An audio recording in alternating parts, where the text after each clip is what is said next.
I'm continuing on with chapter 8 of the Kybalion. Planes of correspondence. As above, so below. As below, so above. The Kybalion. The great second Hermetic principle embodies the truth that there is a harmony, agreement, and correspondence between the several planes of manifestation, life, and being.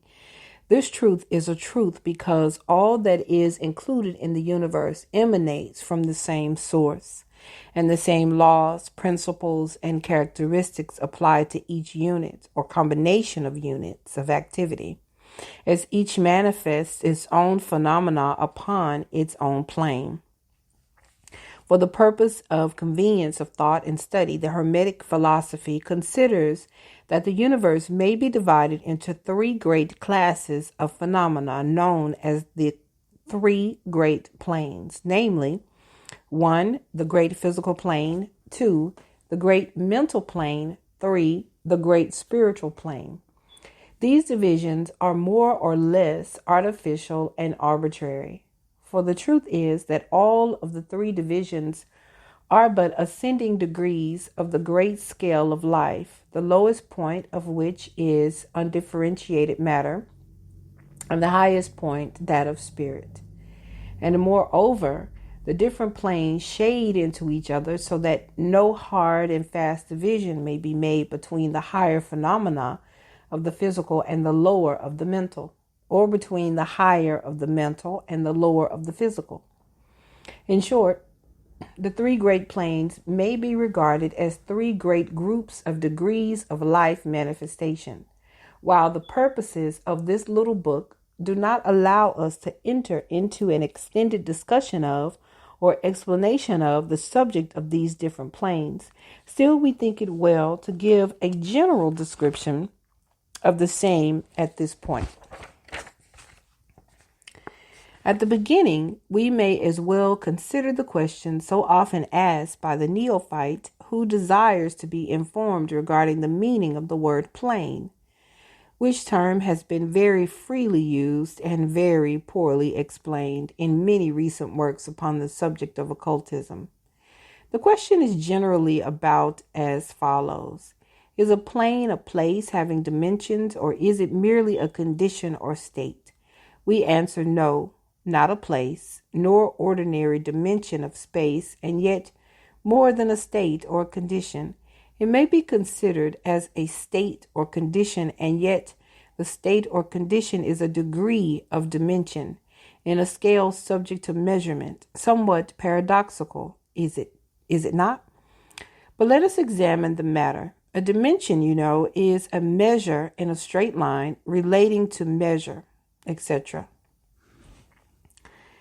The ordinary dimensions of space are length, breadth, and width and height, or perhaps length, breadth, height, thickness, or circumference. But this is another dimension or created things, or measure in a straight line, known to occultists and to scientists as well, although the latter have not as yet applied the term dimension to it. And this new dimension, which, by the way, is the much speculated about fourth dimension, is the standard used in determining the degree or planes. This fourth dimension may be called the dimension of vibration. It is a fact well known to modern science as well as to Hermetists who have embodied the truth in their third Hermetic principle, that everything is in motion, everything vibrates, nothing is at rest, from the highest manifestation to the lowest. Everything and all things vibrate. Not only do they vibrate at different rates of motion, but as in different directions and in a different manner. The degrees of the rate of vibration constitute the degrees of measurement on the scale of vibration. In other words, the degrees of the fourth dimension, and these degrees from what occultists call planes, the higher the degree of rate of vibration, the higher the plane, and the higher the manifestation of life occupying that plane. So that while a plane is not a place nor yet a state or condition, yet it possesses qualities common to both.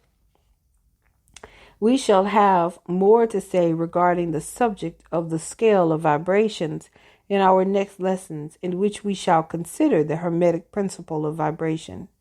You will kindly remember, however, that the three great planes are not actual divisions of the phenomena of the universe, but merely arbitrary terms used by the Hermetists in order to aid in the thought and study of the various degrees and forms of universal activity and life. The atom of matter, the unit of force, the mind of man, and the being of the archangel are all but degrees in one scale, and all fundamentally the same. The difference between solely a matter of degree and rate of vibration, all are creations of the all, and have their existence solely within the infinite mind of the all. The Hermetists subdivide each of the three great planes into 7 minor planes, and each of these latter are also subdivided into 7 subplanes, all divisions being more or less arbitrary, shading into each other, and adopting merely for convenience a scientific study and thought. The great physical plane and its 7 minor planes is that division of the phenomena of the universe, which includes all that relates to physics or material things, forces, and manifestations.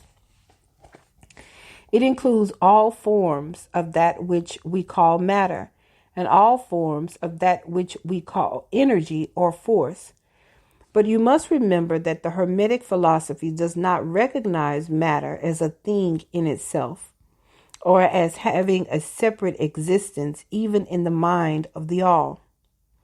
The teachings are that matter is but a form of energy, that is, energy at a low rate of vibration, or a certain kind.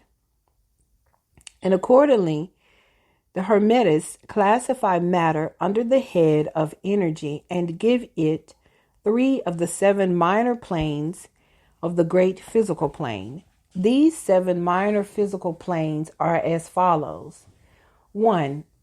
The plane of matter A. 2. The plane of matter B. 3. The plane of matter C. 4. The plane of ethereal substance. 5. The plane of energy A.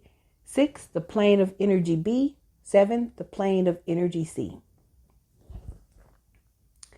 The plane of matter A comprises the forms of matter in its form of solids, liquids, and gases as generally recognized by the textbooks on physics.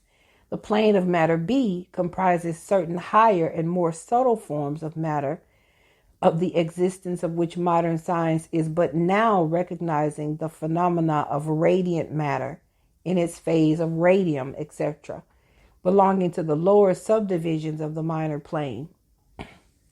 The plane of matter C comprises forms of the most subtle and tenuous matter, the existence of which is not suspected by ordinary scientists. The plane of ethereal substance comprises that which science speaks of as the ether, a substance of extreme tenuity and elasticity, pervading all universal space and acting as a medium for the transmission of waves of energy, such as light, heat, electricity, etc. This ethereal substance forms a connecting link between matter, so-called, and energy, and partakes of the nature of each. The Hermetic teachings, however, instruct that this plane has 7 subdivisions, as have all of the minor planes, and that, in fact, there are 7 ethers instead of but 1. Next, above the plane of ethereal substance comes the plane of energy A, which comprises the ordinary forms of energy known to science, its 7 subplanes being respectively heat, light, magnetism, electricity, and attraction, including gravitation, cohesion, chemical affinity, etc., and several other forms of energy indicated by scientific experiments, but not as yet named or classified. The plane of energy B comprises 7 subplanes of higher forms of energy not as yet discovered by science, but which have been called nature's finer forces, and which are called into operation in manifestations of certain forms of mental phenomena, and by which such phenomena becomes possible. The plane of energy comprises 7 subplanes of energy so highly organized that it bears many of the characteristics of life, but which is not recognized by the minds of men on the ordinary plane of development, being available for the use on beings of the spiritual plane alone. Such energy is unthinkable to ordinary man and may be considered almost as the divine power. The beings employing the same are as gods compared even to the highest human types known to us.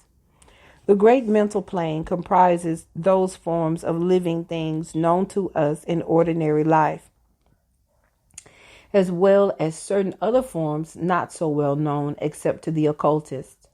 The classification of the 7 minor mental planes is more or less satisfactory and arbitrary, unless accompanied by elaborate explanations which are foreign to the purpose of this particular work. But we may as well mention them. They are as follows. The plane of mineral mind. Number 2, the plane of elemental mind. A. 3, the plane of plant mind. 4, the plane of elemental mind. B.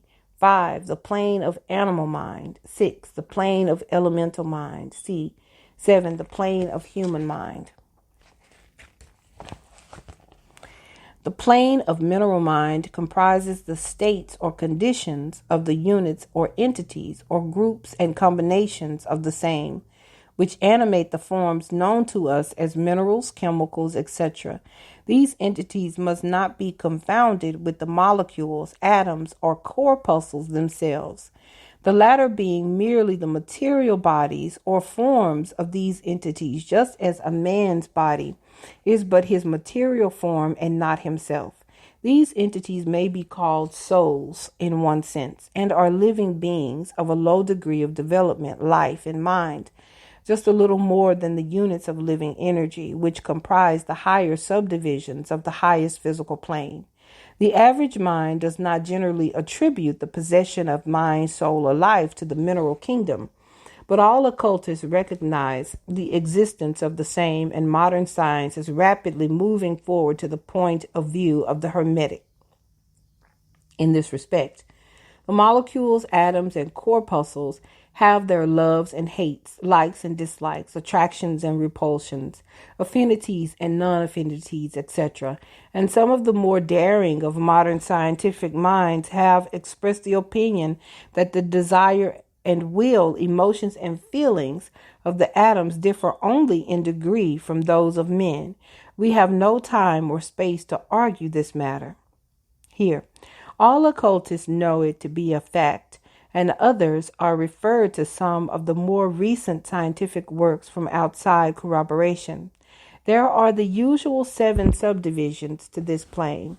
The plane of elemental mind, A, comprises the state or condition and degree of mental and vital development of a class of entities unknown to the average man, but recognized to occultists. They are invisible to the ordinary senses of man, but nevertheless exist and play their part of the drama of the universe.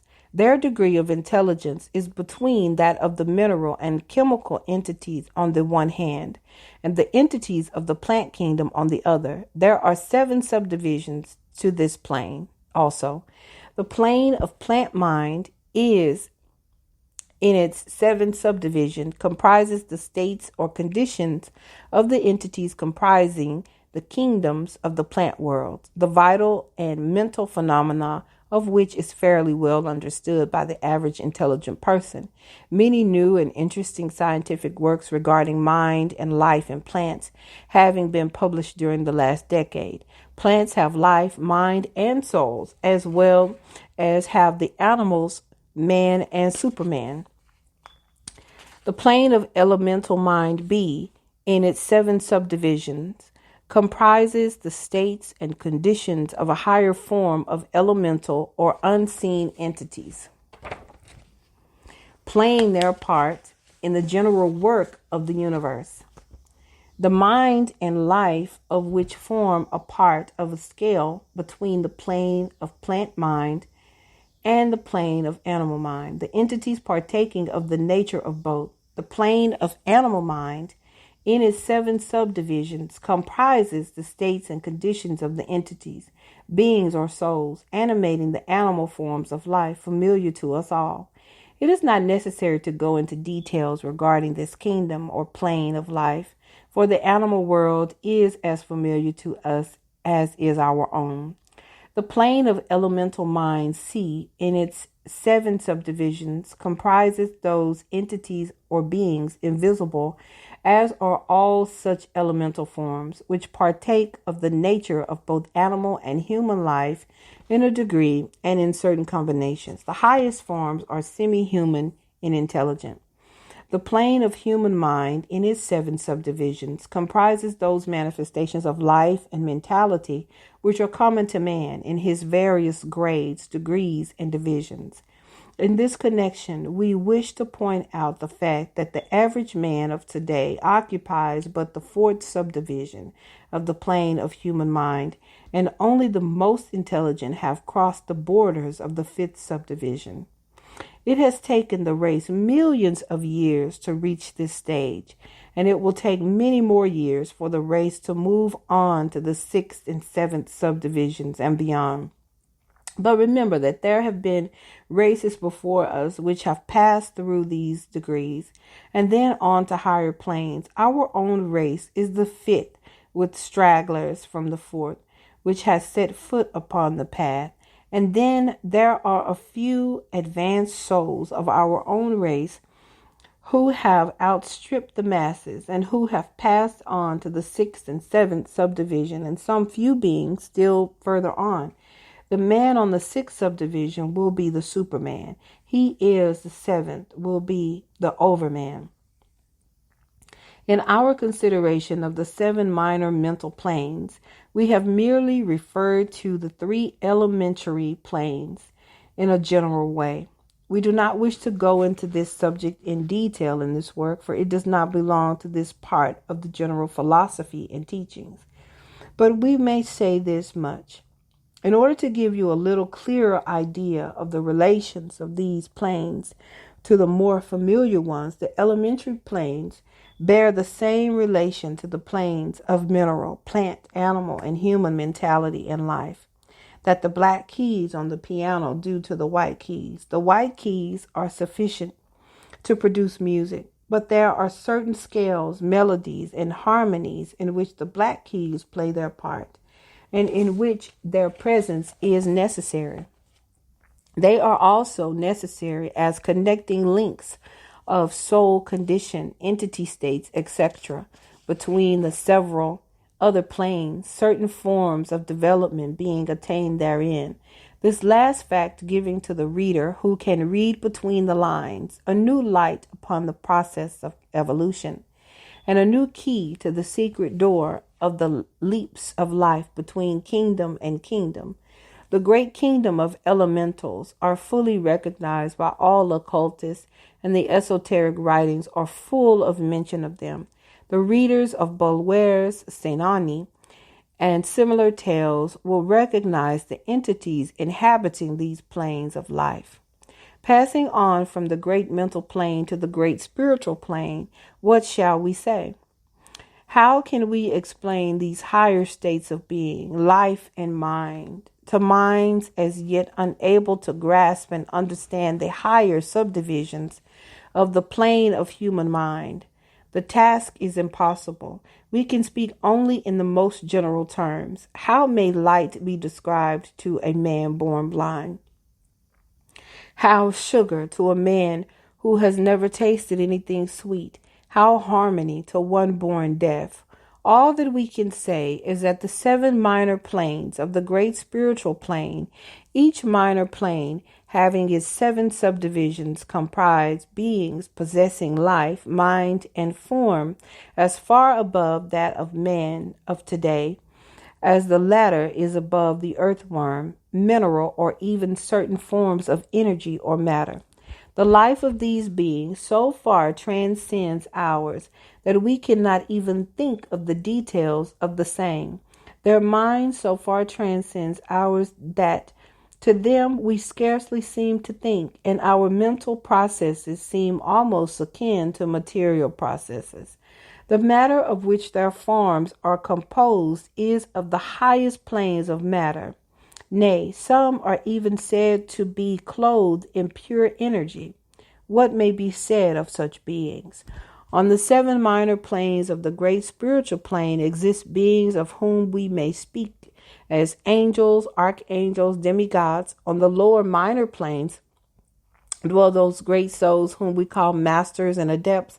Above them come the great hierarchies of the angelic hosts, unthinkable to men, and above those come those who may without irreverence be called the gods. So high in the scale of being are they, their being, intelligence, and power being akin to those attributed by the races of men to their conceptions of deity. These beings are beyond even the highest flights of the human imagination, the word divine being the only one applicable to them. Many of these beings, as well as the angelic hosts, take the greatest interest in the affairs of the universe and play an important part in its affairs. These unseen divinities and angelic helpers extend their influence freely and powerfully in the process of evolution and cosmic progress. Their occasional intervention and assistance in human affairs have led to the many legends, beliefs, religions, and traditions of the race, past and present. They have superimposed their knowledge and power upon the world again and again, all under the law of the all, of course. But yet, even the highest of these advanced beings exist merely as creations of and in the mind of the all, and are subject to the cosmic processes and universal laws. They are still mortal. We may call them gods if we like, but still they are but the elder brethren of the race, the advanced souls who have outstripped their brethren and who have foregone the ecstasy of absorption by the all, in order to help the race on its upward journey along the path. But they belong to the universe and are subject to its conditions. They are mortal, and their plane is below that of the absolute spirit. Only the most advanced Hermetists are able to grasp the inner teachings regarding the state of existence and the powers manifested on the spiritual planes. The phenomena is so much higher than that of the mental planes that a confusion of ideas would surely result from an attempt to describe the same. Only those whose minds have been carefully trained along the lines of the Hermetic philosophy for years, yes, those who have brought with them from other incarnations the knowledge acquired previously, can comprehend just what is meant by the teaching regarding these spiritual planes. And much of these inner teachings is held by the Hermetists as being too sacred, important, and even dangerous for general public dissemination. The intelligent student may recognize what we mean by this when we state that the meaning of spirit we use by the Hermetists is akin to living power, animated force, inner essence, essence of life, etc., which meaning must not be confounded with that usually and commonly employed in connection with the term, i.e., religious, ecclesiastical, spiritual, ethereal, holy, etc. To occultists, the word spirit is used in the sense of the animating principle, carrying with it the idea of power, living energy, mystic force, etc. And occultists know that which is known to them as spiritual power may be employed for evil as well as good ends in accordance with the principle of polarity, a fact which has been recognized by the majority of religions in their conceptions of Satan, Beelzebub, the devil, Lucifer, fallen angels, etc. And so the knowledge regarding these planes has been kept in the Holy of Holies in all esoteric fraternities and occult orders, in the secret chamber of the temple.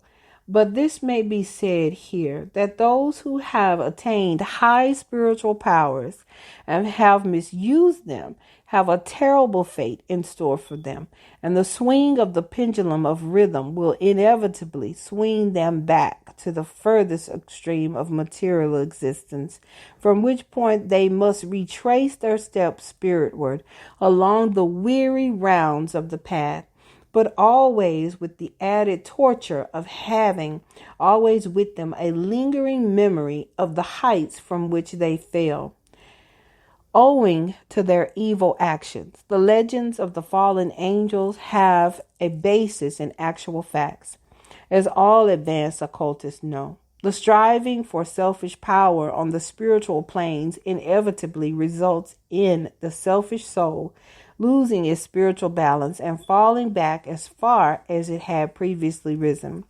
But even such a soul, the opportunity of a return is given, and such souls make the return journey, paying the terrible penalty according to the invariable law. In conclusion, we would again remind you that according to the principle of correspondence, which embodies the truth, as above, so below, as below, so above, all of the 7 Hermetic principles are in full operation on all of the many planes: physical, mental, and spiritual. The principle of mental substance, of course, applies to all the planes, for all are held in the mind of the all. The principle of correspondence manifests in all, for there is a correspondence, harmony, and agreement between the several planes. The principle of vibration manifests on all planes. In fact, the very difference that go to make the planes arise from vibration, as we have explained. The principle of polarity manifests on each plane, the extremes of the poles being apparently opposite and contradictory. The principle of rhythm manifests on each plane, the movement of the phenomena having its ebb and flow, rise and flow, incoming and outgoing. The principle of cause and effect manifests on each plane, every effect having its cause and every cause having its effect. The principle of gender manifests on each plane, the creative energy being always manifest and opening and operating along the lines of its masculine and feminine aspects. As above, so below, as below, so above.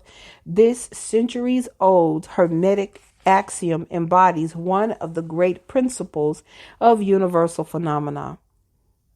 As we proceed with our consideration of the remaining principles, we will see even more clearly the truth of the universal nature of this great principle of correspondence. Chapter 9, Vibration. Nothing rests, everything moves, everything vibrates. The Kybalion. The great third Hermetic principle. The principle of vibration embodies the truth that motion is manifest in everything in the universe, that nothing is at rest, that everything moves, vibrates, and circles. This Hermetic principle was recognized by some of the early Greek philosophers who embodied it in their systems. But then for centuries it was lost sight of by the thinkers outside of the Hermetic ranks. But in the 19th century, physical science rediscovered the truth, and the 20th century scientific discoveries have added additional proof of the correctness and truth of this centuries-old Hermetic doctrine.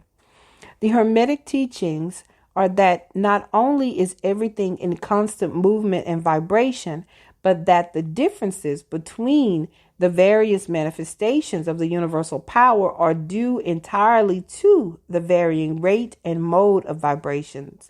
Not only this, but that even the all in itself manifests a constant vibration of such an infinite degree of intensity and rapid motion that it may be practically considered as at rest.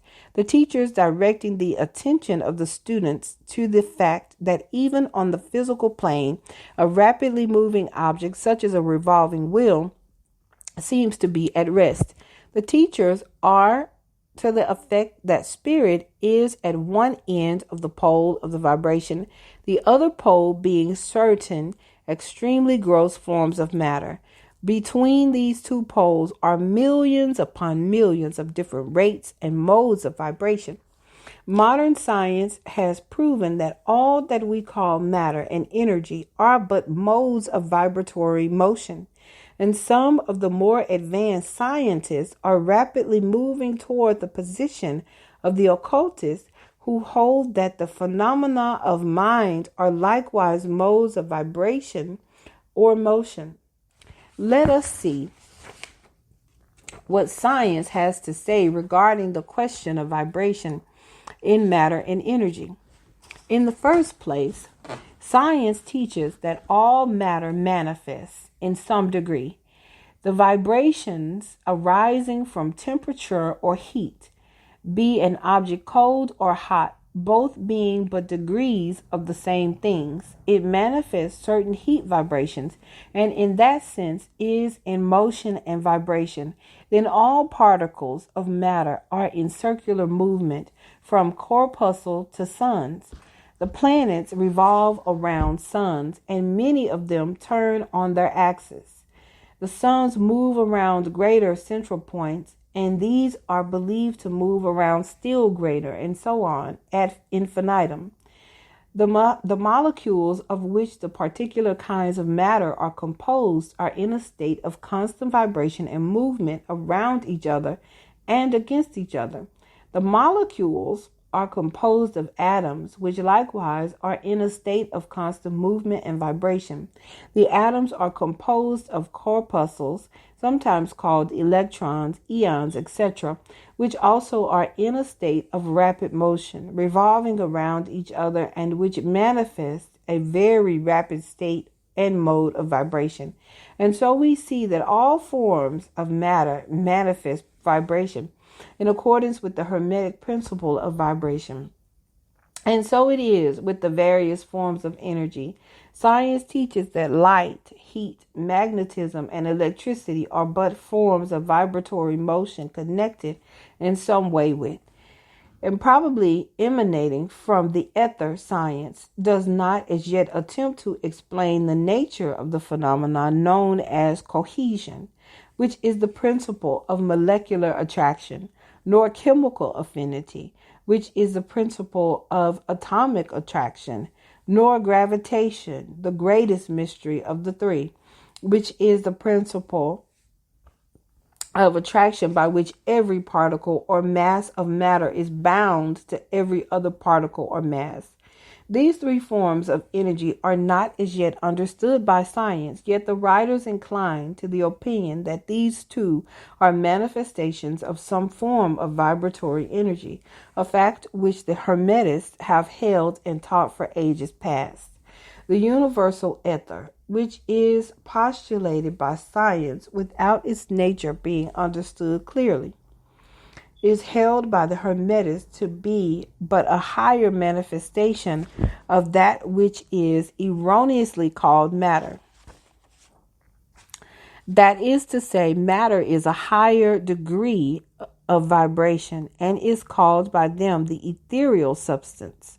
The Hermetists teach that this ethereal substance is of extreme tenuity and elasticity and pervades universal space, serving as a medium of transmission of waves of vibratory energy such as heat, light, electricity, and magnetism. The teachings are that the ethereal substance is a connecting link between the forms of vibratory energy known as matter. On the one hand, and energy of force on the other, and also that it manifests a degree of vibration in rate and mode entirely its own. Scientists have offered the illustration of a rapidly moving wheel top or cylinder to show the effects of increasing rates of vibration. The illustration supposes a wheel top or revolving cylinder running at a low rate of speed. We will call this revolving thing the object. In following out the illustration, let us suppose the object moving slowly. It may be seen readily, but no sound of its movement reaches the ear. The speed is gradually increased. In a few moments, its movement becomes so rapid that a deep growl or low note may be heard. Then, as the rate is increased, the note rises one in the musical scale. Then, the motion being still further increased, the next highest note is distinguished. Then, one after another, all the notes of the musical scale appear, rising higher and higher as the motion is increased. Finally, when the motions have reached a certain rate, the final note perceptible to human ears is reached, and the shrill, piercing shriek dies away, and silence follows. No sound is heard from the revolving object, the rate of motion being so high that the human ear cannot register the vibration. Then comes the perception of rising degrees of heat. Then, after quite a time, the eye catches a glimpse of the object becoming a dull, dark, reddish color. As the rate increases, the red becomes brighter. Then, as the speed is increased, the red melts into an orange. Then the orange melts into a yellow. Then follow successively the shades of green, blue, indigo, and finally violet as the rate of speed increases.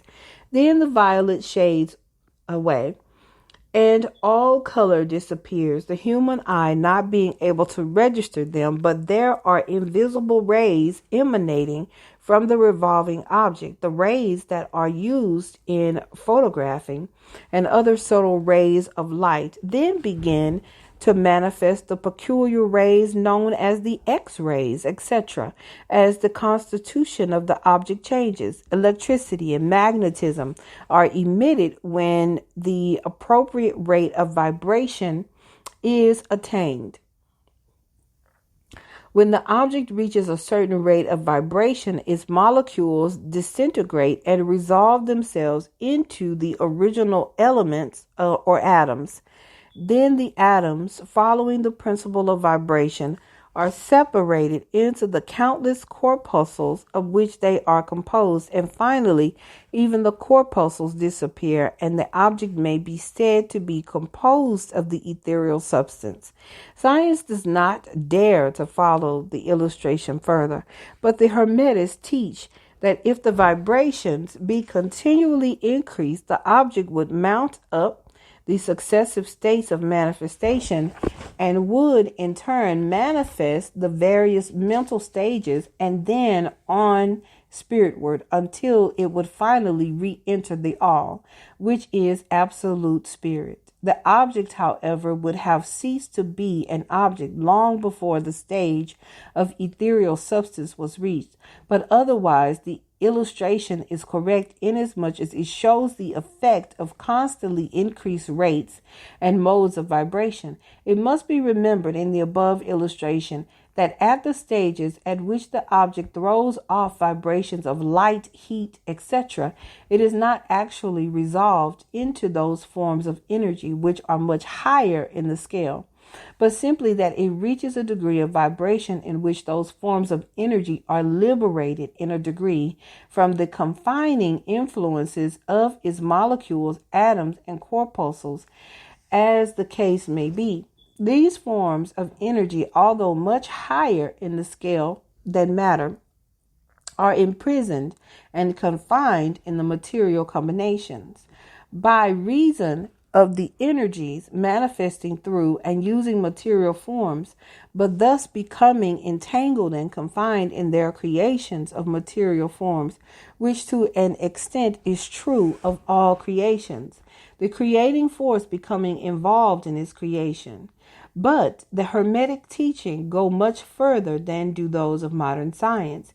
They teach that all manifestation of thought, emotion, reason, will or desire, or any mental state or condition are accompanied by vibrations, a portion of which are thrown off and which tend to affect the minds of other persons by induction. This is the principle which produces the phenomena of telepathy, mental influence, and other forms of the action and power of mind over mind, with which the general public is rapidly becoming acquainted, moving to the wide dissemination of occult knowledge by the various schools, cults, and teachers along these lines at this time. Every thought, emotion, or mental state has its corresponding rate and mode of vibration. And by an effort of the will of the person or of other persons, these mental states may be reproduced, just as a musical tone may be reproduced by causing an instrument to vibrate at a certain rate, just as color may be reproduced in the same way. By a knowledge of the principle of vibration as applied to mental phenomena, one may polarize his mind at any degree he wishes, thus gaining a perfect control over his mental states, moods, etc. In the same way, he may affect the minds of others, producing the desired mental states in them. In short, he may be able to produce on the mental plane that which science produces on the physical plane, namely vibrations at will. This power, of course, may be acquired only by the proper instruction, exercises, practices, etc. The science being that the mental transmutation, one of the branches of the Hermetic art. A little reflection on what we have said will show the student that the principle of vibration underlies the wonderful phenomena of the power manifested by the masters and adepts who are able to apparently set aside the laws of nature, but who in reality are simply using one law against another, one principle against others, and who accomplish their results by changing the vibrations of material objects or forms of energy, and thus perform what are commonly called miracles. As one of the old Hermetic writers has truly said, he who understands the principle of vibration has grasped the scepter of power. Chapter 10, Polarity. Everything is dual. Everything has poles. Everything has its pair of opposites. Like and unlike are the same. Opposites are identical in nature, but different in degree. Extremes meet. All truths are but half-truths. All paradoxes may be reconciled. The great fourth Hermetic principle. The principle of polarity embodies the truth that all manifested things have two sides, two aspects, two poles, a pair of opposites with manifold degrees between the two extremes. The old paradoxes which have ever perplexed the mind of men are explained by an understanding of this principle. Man has always recognized something akin to this principle and has endeavored to express it by such sayings, maxims, and aphorisms as the following. Everything is and isn't at the same time. All truths are but half-truths. Every truth is half false. There are two sides to everything. There is a reverse side to every shield, etc. The Hermetic teachings are to the effect that the difference between things seemingly diametrically opposed to each other is merely a matter of degree. It teaches that the pairs of opposites may be reconciled and that thesis and antithesis are identical in nature, but different in degree, and that the universal reconciliation of opposites is affected by the recognition of this principle of polarity. The teachers claim that illustrations of this principle may be had on every hand and from an examination into the real nature of everything. They begin by showing that spirit and matter are but the two poles of the same thing, the intermediate planes being merely degrees of vibration. They show that the all and the many are the same, the difference being merely a matter of degree of mental manifestation. Thus, the law and laws are the two opposite poles of one thing. Likewise, principle and principles, infinite mind and finite. Then passing on to the physical plane, they illustrate the principle by showing that heat and cold are identical in nature, the difference being merely a matter of degrees. The thermometer shows many degrees of temperature, the lowest pole being called cold and the highest heat. Between these two poles are many degrees of heat or cold. Call them either, and you are equally correct. The higher of 2 degrees is always warmer, while the lower is always colder. There is no absolute standard at all. All is matter of degree. There is no place on the thermometer where heat ceases and cold begins. It is all a matter of higher or lower vibrations. The very terms high and low, which we are compelled to use, are but poles of the same thing.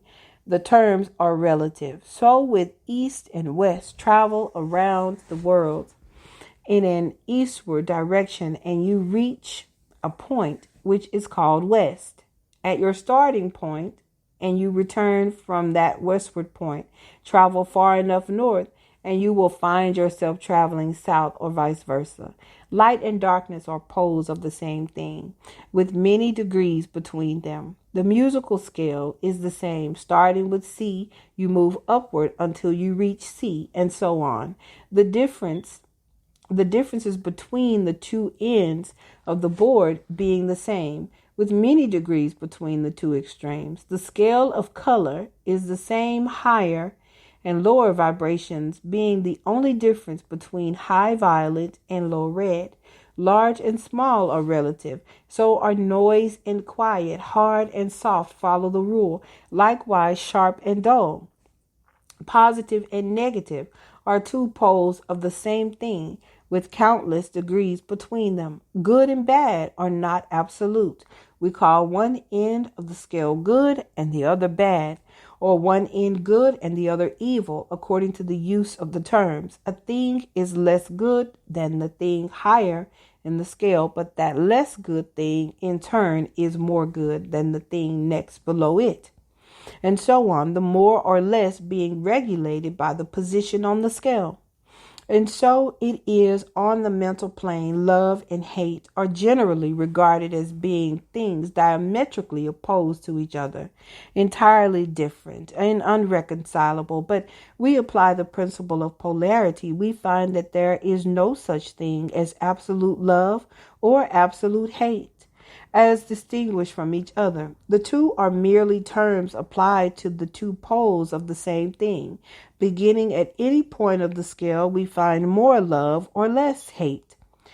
As we ascend the scale, and more hate or less love as we descend, this being true no matter from what point, high or low, we may start. There are degrees of love and hate, and there is a middle point where like and dislike become so faint that it is difficult to distinguish between them. Courage and fear come under the same rule. The pairs of opposites exist everywhere. Where you find one thing, you find its opposite, the two poles. And it is this fact that enables the Hermetist to transmute one mental state into another along the lines of polarization. Things belonging to different classes cannot be transmuted into each other, but things of the same class may be changed, that is, may have their polarity changed. Thus, love never becomes east or west, or red or violet, but it may and often does turn into hate. And likewise, hate may be transformed into love by changing its polarity. Courage may be transmuted into fear, and the reverse. Hard things may be rendered soft, dull things becoming sharp, hot things become cold, and so on. The transmutation always being between things of the same kind of different degree. Take the case of a fearful man. By raising his mental vibrations along the line of fear, courage, he can be filled with the highest degree of courage and fearlessness. And likewise, the slothful man may change himself into an active, energetic individual simply by polarizing along the lines of the desired quality. The student who is familiar with the processes by which the various schools of mental science, etc., produce changes in the mental states of those following their teachings may not readily understand the principle underlying many of these changes. When, however, the principle of polarity is once grasped, and it is seen that the mental changes are occasioned by a change of polarity, a sliding along the same scale, the latter is readily understood. The change is not in the nature of a transmutation of one thing into another thing entirely different, but is merely a change of degree in the same things, a vastly important difference. For instance, borrowing an analogy from the physical plane, it is impossible to change heat into sharpness, loudness, highness, etc. But heat may readily be transmuted into cold simply by lowering the vibrations in the same way. Hate and love are mutually transmutable. So are fear and courage. But fear cannot be transformed into love, nor can courage be transmuted into hate. The mental states belong to innumerable classes, each class of which has its opposite poles, along which transmutation is possible. The student will readily recognize that in the mental states, as well as in the phenomena of the physical plane, the two poles may be classified as positive and negative respectively. Thus, love is positive to hate, courage to fear, activity to non-activity, etc., etc. And it will also be noticed that even to those unfamiliar with the principle of vibration, the positive pole seems to be of a higher degree than the negative and readily dominates it. The tendency of nature is in the direction of the dominant activity of the positive pole. In addition to the changing of the poles of one's own mental states by the operation of the art of polarization, the phenomena of mental influence, in its manifold phases, shows us that the principle may be extended so as to embrace the phenomena of the influence of one mind over that of another, of which so much has been written and taught of late years. When it is understood that mental induction is possible, that is, that mental states may be produced by induction from others, then we can readily see how a certain rate of vibration or polarization of a certain mental state may be communicated to another person, and his polarity in that class of mental states thus changed. It is along this principle that the results of many of the mental treatments are obtained. For instance, a person is blue, melancholy, and full of fear. A mental scientist, bringing his own mind up to the desired vibration by his trained will, and thus obtaining the desired polarization in his own case, then produces a similar mental state in the other by induction. The result being that the vibration are raised and the person polarizes toward the positive end of the scale instead toward the negative. And his fear and other negative emotions are transmuted to courage and similar positive mental states. A little study will show you that these mental changes are nearly all along the line of polarization, the change being one of degree rather than of kind. A knowledge of the existence of this great Hermetic principle will enable the student to better understand his own mental states and those of other people. He will see that these states are all matters of degree, and seeing thus, he will be able to raise or lower the vibration at will, to change his mental poles, and thus be master of his mental states instead of being their servant and slave. And by his knowledge, he will be able to aid his fellows intelligently, and by the appropriate methods change the polarity when the same is desirable. We advise all students to familiarize themselves with the principle of polarity, for a correct understanding of the same will throw light on many difficult subjects.